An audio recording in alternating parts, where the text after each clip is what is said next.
और भाई कैसी है सेंस आर्मी। तो आज हम कंटिन्यू करने वाले हैं सीजन 3 टोक्यो गूल री एपिसोड 3।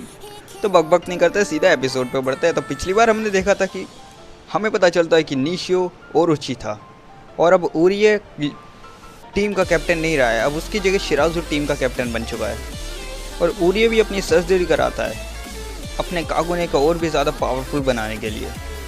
नट क्रैकर नाम के गूल को इन्वेस्टिगेट करते हुए हाइजे टोक्यो गूल री वर्ड से बना हुआ री नाम के कॉफ़ी शॉप में चला जाता है, जो कि टोका का होता है। और अब आगे देखते हैं। स्टार्टिंग में हमें एक बंदे को दिखाया जाता है जिसकी हालत काफ़ी ख़राब है, और वो काने की पैंट को सूंघ के कहता है कि ये स्मेल कहीं जानी पहचानी सी है।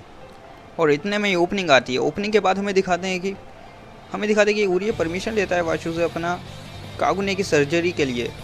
और जब आरिमा से वाशु पूछता है तो आरिमा उसे इस बात के लिए हाँ कह देता है। आरिमा कहता है कि अपनी ताकत को कंट्रोल में कर सकता है, और यही बात उरिये सोच रहा होता है कि मैं हाइसे की तरह नहीं हूँ जो अपनी ताकतों को अपने कागुने को कंट्रोल में ना रख सकूँ। नेक्स्ट मुत्सुकी हमें बताता है कि कल सुबह उन्हें सुजुया स्क्वाड से मिलना है, और ये बुरा होगा अगर हम वहाँ पर लेट पहुँचे। और ये बात वो साइको के लिए कह रहे होते हैं, क्योंकि साइको को हैंडल करना उनके बस के बाहर है, क्योंकि वो गेम खेलती रहती है और सोती रहती है। यही सुन के उरी और शिराजू जाते हैं और साइको के डोर के पास, और वो खोलने की कोशिश करता है, लेकिन वो मना या आंसर ही नहीं देती है। ऐसा होने पे शिराजू और उरी अपना कागुने यूज़ करके डोर ही तोड़ के अंदर आ जाते हैं। लेकिन फिर भी जो है वो ज़िद कर रही होती है मुझे नहीं आना। फिर भी उरी उसे समझाता है कि हमारी जॉब है और हमें आना ही होगा, और इसमें कोई भी तुम्हारे मूड के ऊपर निर्भर नहीं करता है। ये सुन के साइको भी कह देती है ओके, और शिराजू बाद में उसे उरिये को थैंक्स कहता है इस बात के लिए कि तुमने काफ़ी अच्छी तरह से साइको को समझाया। फिर हमें दिखाते हैं सुबह मीटिंग वाले दिन हमें एक और इन्वेस्टिगेटर से दिखाया जाता है जिसका नाम है हनी बई, जो कि कहता है कि अभी और लोग नहीं आए हैं, लेकिन हम स्टार्ट कर सकते हैं। लेकिन उसी समय सुजुया आती है, और सुजुया आते के साथ ही हाइजे के पॉकेट चेक करके देखती है कि वो क्या मिल्क कैंडी और चॉकलेट्स लाया है, तो वो लाया होता है। ये देख के सुजुया काफ़ी खुश हो जाती है। और जूजो अकेली नहीं है जो यहाँ पर लेट आई है, यहाँ पर शिराजू और साइको भी लेट आए हैं। लेट आने के बाद शिराजू माफ़ी मांगता है हाइजे से, लेकिन हाइजे कहता है इट्स ओके, मुझे पता है कि साइको के साथ काफ़ी मुश्किल है हैंडल करना।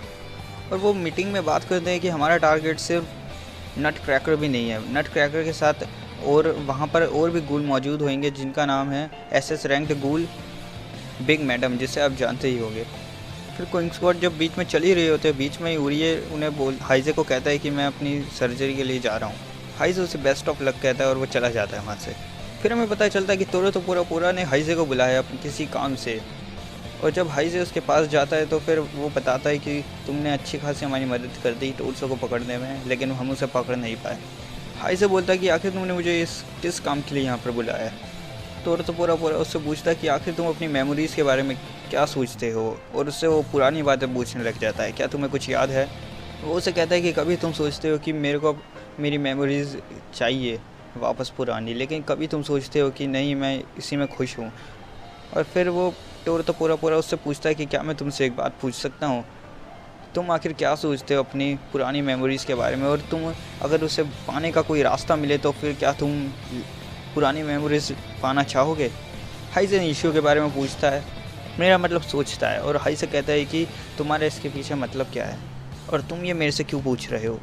तो पूरा कहता है कि कोई और भी गूल है जिसे इस बारे में काफ़ी इंटरेस्ट है, और वो जो है वो बंदा शायद आप जानते हो, लेकिन मैं अभी आपको नहीं बताने वाला, आगे देखेंगे स्टोरी में। पूरा बस उसका नाम बताने ही वाला होता है कि वो कौन बंदा है, उतने में सीन शिफ्ट होता है। हमें दिखाते हैं कि हाइजे तैयार होने के लिए कहता है सभी को मिशन के लिए। फिर नेक्स्ट हमें दिखाया जाता है कि वही फोटोग्राफर गर्ल जिसने उरिये को फ़ोटोज़ दी थी टोल्सो की, वही एक और लड़की से बात कर रही होती है, और वो लड़की यही पेंट जो हाइजे सासकी की है वो देते हुए कहती है कि इसे मास्टर यूरू ने स्मेल नहीं करा, और वो उसे कहती है कि तुम्हें केयरफुल रहना चाहिए क्योंकि मैं कभी भी तुम्हें मार सकती हूँ। और फिर वो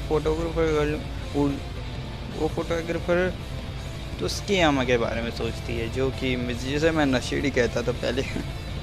फिर यहाँ पर शिराजू मुत्सुकी साइको हाइजे जाते हैं नाइट क्लब में लड़की का बेस लेके, जो कि काफ़ी अजीब लग रहा है, ख़ास तौर पे शिराजू और हाइजे तो अपना पहचान में नहीं आ रहा भाई साहब, कौन इसे देख के कहेगा ये बंदा लड़का है भाई। वैसे मैं आपको बता दूं कि वो इन्वेस्टिगेशन के लिए ही आए हैं यहाँ पर भी, लेकिन मुझसे क्योंकि काफ़ी वहाँ पर अजीब लगता है जब सभी उसे देख रहे होते हैं। लेकिन सासकी उसे कहता है कि इस पर गौर मत करो, और फिर मुत्सुकी ड्रिंक कर लेती है वहाँ पर। और फिर जब हाइजे एक जगह खड़ा होकर सबको देख ही रहा होता है, वहाँ पर हमें रोमा दिखती है। हाँ, ये वही वाली रोमा है, आंटेकू वाली, जिसे कि अब विलन बना दिया गया है। वो देख के पहचान जाती है कि ये कानिकी ही है। हाइजे को वही बातें याद आती है जो तोरो तो पूरा ने उसे कही थी। फिर हम देखते हैं कि मुत्सुकी जो है वो कन्विंस कर लेती है नट क्रैकर को, उसे गूल ऑक्शन में ले जाने के लिए वो उसे कन्विंस कर लेती है नट क्रैकर को। और फिर मुत्सुकी पी रखी होती है, इसलिए वो आके कहती है कि मैंने अपना काम कर दिया है हाइजे।